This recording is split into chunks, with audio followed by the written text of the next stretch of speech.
गुरु ब्रह्मा गुरु विष्णु गुरु देवो महेश्वरम गुरु साक्षात परब्रह्म तस्मै श्री गुरुवे नमो नमः। एक वखत बधाज बापानी जय बोलो। सिद्धराम देवजी महाराज ने विराजमान आदरणीय धीरुराम बापा તેમજ અલગ અલગ ગામડાઓમાંથી આવેલા અગ્રણીઓ માતાઓ બહેનો દીકરીઓ આપ સૌને હું આદરપૂર્વક વંદન કરું છું। સિંગા મારે બીજી વખત આવવાનું થયું છે। સવારમાં શામરાજીની બાજુમાં હરદાસપુરમાં કાશી વિશ્વનાથ મહાદેવમાં આરતી કરું ત્યારે મને સવારે 5 વાગે મને મારા સિંગાના બિરાજમાન એવા અલગ ધણીના નિત્ય દર્શન થાય એટલે આખું સિંગા મને નિત્ય દેખાય ને સિંગાના સમગ્ર ગામના દર્શન થાય। આદરણીય શોભનાબેન અહીંયા ઉપસ્થિત નથી પણ આદરણીય મહેન્દ્રસિંહજી બાપુ આવીને ગયા। એમનો કિંમતી સમય સમાજ દરેક સમાજો આગળ વધી રહ્યા છે, કૂદકે ને ભૂસકે આગળ વધી રહ્યા છે પણ મને એમ થાય કે આપણો ક્ષત્રિય સમાજ આગળ વધી રહ્યો છે પણ ક્ષત્રિય સમાજ હું જ્યારે 3જા ધોરણમાં હતો મેં મારી લાઈફમાં 3જા ધોરણથી મને બધું યાદ છે। એ વખતનો સમાજ આજનો સમાજ અને તે વર્તમાન કાળમાં જે સમાજ ચાલી રહ્યો છે એમાં ઘણો ડિફરન્સ છે। પહેલા કરતા સમાજમાં શિક્ષણ વ્યસન મુક્તિ સમાજ દીકરીઓનું 0 શિક્ષણ હતું, આજે દીકરીઓ શિક્ષણ લેતી થઈ છે, દીકરાઓ શિક્ષણ લેતા થયા છે। જ્યાં જઉં છું ત્યાં હું પહેલા પૂછું કે આ ગામમાં ક્ષત્રિય ઠાકોર સમાજના દીકરાઓ નોકરીઓ કેટલા, એટલે હું બધો રિપોર્ટ લઈ લઉં પણ બધા સારા સમાચાર છે કે દરેક ગામડામાં દીકરીઓ દીકરાઓનું શિક્ષણ ધીમે ધીમે આગળ વધી રહ્યા છે। એક જણને મેં પૂછ્યું કે સમાજ ક્યારે આગળ જાય તો એમને જવાબ આપ્યો કે સમાજ જ્યાં સુધી પોતાનો પરિવારનો વિકાસ ન થાય, પરિવાર શિક્ષણ પ્રત્યે તીવ્રતા જાગૃત ન થાય ત્યાં સુધી સમાજ કદાપી આગળ ન જાય। અનેક કાર્યક્રમો થશે, અનેક મેળાવડાઓ થશે, અનેક નેતાઓ આવશે પણ અહીંથી ઊભા થઈને આપણે જો સંકલ્પ નહીં લઈએ ત્યાં સુધી કોઈ પરિવારનો વિકાસ નહીં થાય। મારે બધાને કહેવું છે કે આપણા દીકરા દીકરીને ભણાવો, બસ દીકરા દીકરીને ભણાવો। એમ કે છે કે જો કનૈયો દેવકી માને ત્યાંથી જશોદા માના જોડે ન ગયો તો જશોદાએ કાન ન પકડ્યા હોત તો કનૈયો આજે કૃષ્ણ વંદે ન બનત। દેવકી માતા હતા પણ કૃષ્ણને ગાયો ચારવા કાઢ્યા, પર્યાવરણની રક્ષા કરવા માટે કાઢ્યા, ગોવાળોનું ટીમ વર્ક કર્યું, કાળી નાગને નાથ્યો, વ્યસનોથી મુક્ત કર્યા। કૃષ્ણનું જીવન જુઓ, ક્યાંય થાક્યા નથી। આપનું જીવન પણ થાકવું ન જોઈએ, આપણે કંઈક કરવાનું છે। મારા ક્ષત્રિય સમાજ યુવા ક્ષત્રિય સંગઠનની વાત કરું છું, સંગઠન કેટલું કામ કરી રહ્યું છે, સતત તમે બધા ગ્રુપમાં છો। સંગઠન દીકરીઓ માટે સન્માન, દીકરીઓના લગ્ન માટે સમૂહ લગ્નની વ્યવસ્થા, ગમે ત્યારે આપણું કોઈ ફસાણું હોય ક્યાંક તો કેવી રીતે એને બહાર કાઢવો, કોઈ બ્લડની જરૂર હોય તો મારું સંગઠન અડીખમ ઊભું। સાહેબ ક્યાં ઈડર અને ક્યાં માલપુર મેઘરજ ત્યાં સુધી યુવા સંગઠન ક્ષત્રિય ઠાકોર સમાજ પહોંચ્યો છે। આ બધો પ્રકાશભાઈનો આભારી છે આ સમાજ। કોઈ કહે છે કે ભગવાન જન્મતો નથી,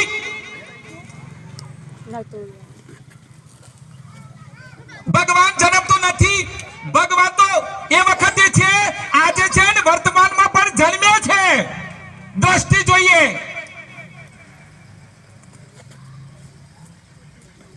ઘણા પોઝિટિવ વિચારવાળા હોય, ઘણા નેગેટિવ વિચારવાળા હોય. એક તપેલામાં બે દેડકા પડ્યા, મને રોકજો પાછા કહેતા રહો. બે દેડકા પડ્યા તપેલામાં, મલાઈનું તપેલું. પછી એક દડકો કે આપણે બે પડ્યા તો ખરા, બહાર તો નીકળાશે કે નહીં નીકળાય? એ કે નીકળાશે ને એ કે ના નીકળાય. એટલે પેલો ના નીકળવા વાળો શું કે ખબર છે? આ તો મલાઈ ચીકણી હોય ને ઉપર ના ચડાય ને, કૂદકા મારી તો પાછા આવી જવું ને. એક દેડકાએ આવો વિચાર કર્યો. એક દેડકો કે અરે તપેલામાં પડ્યા છું, બહાર નીકળી જશું. એટલે કેવી રીતે નીકળ્યા? કે તું જો આખી રાત ચડવાનો પ્રયત્ન કર, કોક તો પરિણામ આવશે. સાહેબ આ મલાઈનું તપેલું મલાઈ ઘટ બનશે, પથ્થર જો બનશે તો એના ઉપર બેહીને કૂદકો મારીને બહાર નીકળી જાય. ઈશારો છે.